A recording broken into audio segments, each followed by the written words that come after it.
Hello, everybody. Don't know how many will be joining today, but I hope you had a chance to watch the film that we're going to be discussing today.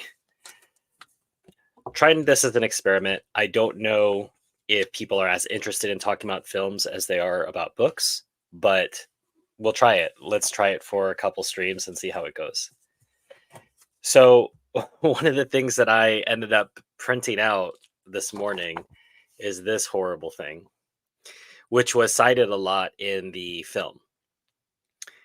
It's basically a giant PR directive, and I can see this in the hands of almost every um, pundit who goes on to defend Israel in the media. They lift quotes from this, and the documentary did a pretty good job of cutting that together, where you would see people um, saying the same things over and over and over as if they were reading from a script. Well, this is one of the scripts, and I just thought I'd read some of it to you. It's pretty gross. And it's 116 pages, so I just leafed through it a little bit. So I'm not taking any kind of credit for having read too much of it, but I just want to read a couple things that I can object to right off the bat. So this is talking about section 1, talking about Palestinian self-government. And point 2 is peace first, political boundaries second. I mean, that assertion is wrong, but let's read. One solution that would clearly be welcomed by the majority of Americans is, after articulating the long-term goal of a two-state solution, I can't even keep reading this, giving examples of why a two-state solution can't happen overnight. While these are essentially anti-two-state arguments, you can and must still frame them positively if you want support of the majority of Americans. And the most positive, powerful message you have in Israel's language arsenal is peace. It's the trump card. Peace today is the most important thing because every day there is war. Second most important is long-term peace, which most Europeans and Americans equate with the two-state solution. But it's up to you to remind them that Israel gave up Gaza with hopes of peace and a two-state solution and only got rockets from Iran-backed Hezbollah and Hamas in return. Okay, there's so much wrong with everything I just read, so let's just try to take it sentence by sentence, okay? One solution that would clearly be welcomed by the majority of Americans is, after articulating the long-term goal of a two-state solution, giving examples of why a two-state solution can't happen overnight. So firstly, it doesn't matter if America supports a two-state solution if Israel does it. And all the polls show that the majority of Israelis do not support a two-state solution, particularly after October of 2023. So this idea of Americans wanting to support it, okay, that's fine. Something like 78% of Americans support the two-state solution. That's only relevant if America is willing to impose its political will on Israel. And that died with JFK. And other times, some loan guarantees with George H.W. Bush, but realistically, the ability to contradict Israel on U.S. policy in the Middle East died with JFK. We'll get to that at some point in the future. But the idea of a two-state solution can't happen overnight, obviously that's true, but you could pull back to the 1967 boundaries overnight. You could do that. And then you could talk about peace. So this idea that this is the role that you must have peace first and political boundaries second. The political boundaries are set. Everybody has a consensus that the 1967 borders are the borders at a minimum. And you built illegally in there. The fact that you're going to have settlers illegally, you could say, stranded in the Palestinian territories, that's your problem. It's not really the Palestinians' problem. The most powerful message you have in Israel's language arsenal is peace.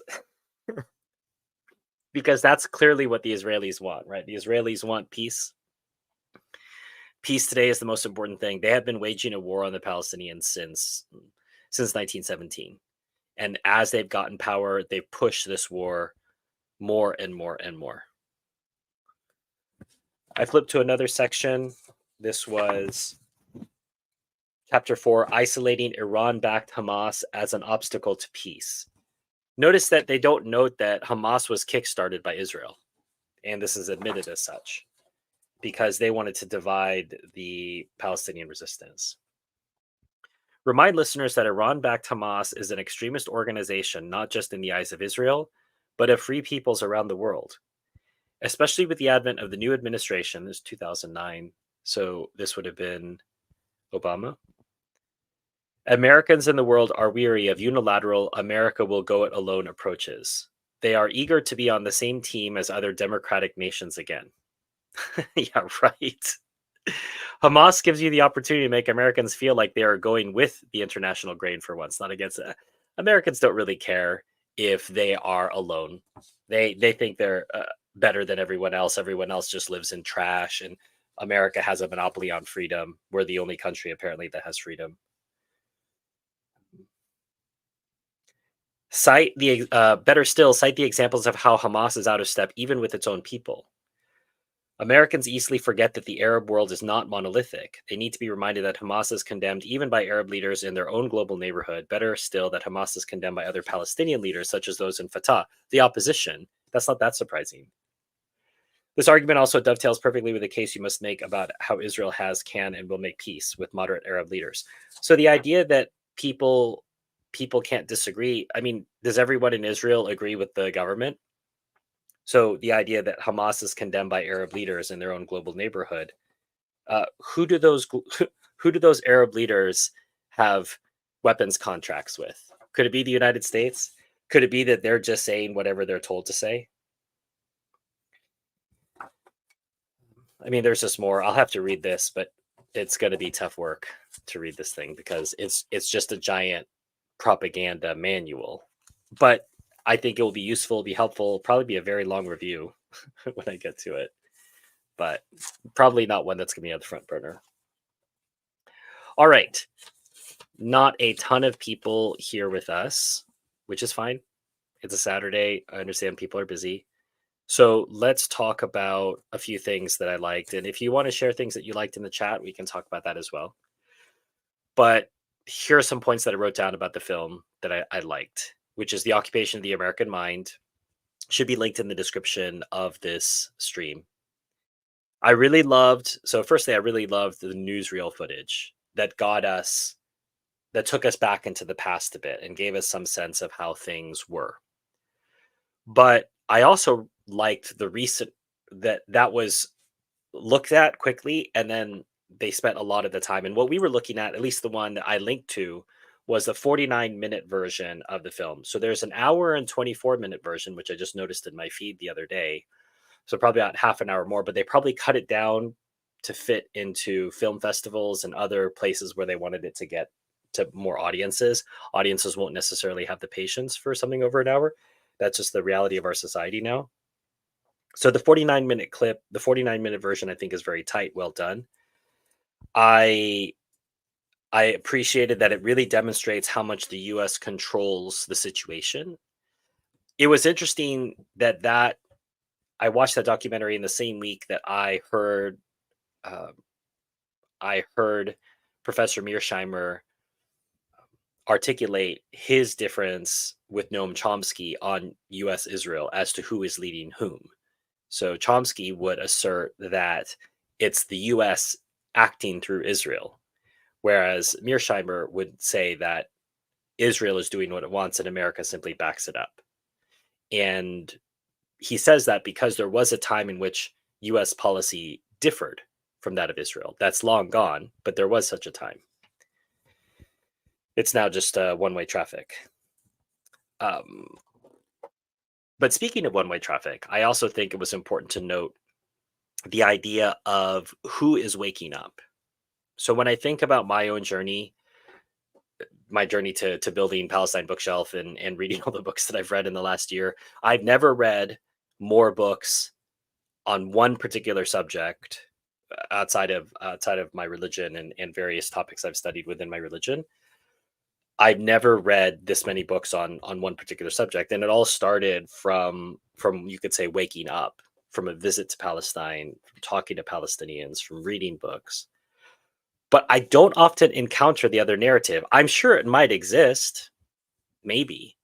But how often do you hear people say, "Oh, I woke up and I realized the Israelis were right and the Palestinians are wrong"? So I think that the traffic is all one way. People are waking up to what Zionism has done and is doing, and they're taking a deeper look at the issue. I don't think people are quote unquote waking up to Palestinian violence and then supporting Israel. And I think this last year has been a huge demonstration of that. Whether it is effective is less relevant in the sense of people with knowledge aren't always able to accrue power and power to change things. But what it means is the enforcement of the narrative has to become more forceful. So they're going to have to outlaw you even thinking things. There's a famous video. I don't know where the link of it is at the moment, but an English policeman went up to a lady who was standing on a sidewalk, and he says, "Are you silently praying right now?" And the lady said, "Yes." Is, "Well, I'm gonna have to arrest you." So that, in a sense, is the last place where we can have some freedom to accept facts about the Israeli regime, is that at some point they're going to penetrate into our minds or arrest us for thinking thoughts. And in the meantime, what we can do is just study and try to affect change as best as we can. But the fact that there are not obvious victories, or you see the students getting beaten and you see tents getting ripped down, etc., I think it's just an indication to many other people who are not engaged. And they say, wow, why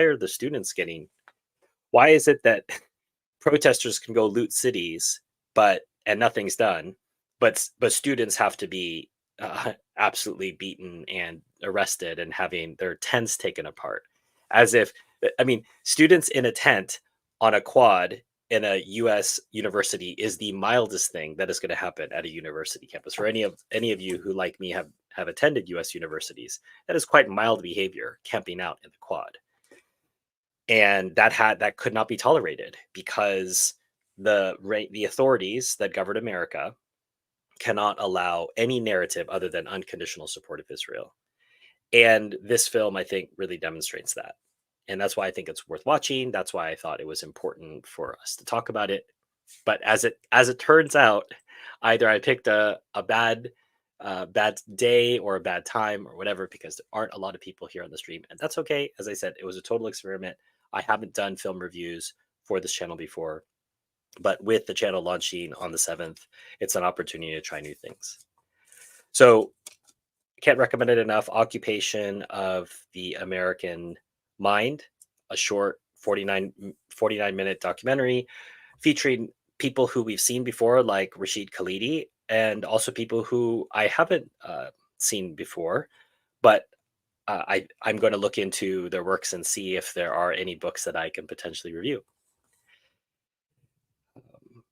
And if there are other films that you think I've put together a list of films that I'm going to try to review in this format over the next couple weeks as the channel launches.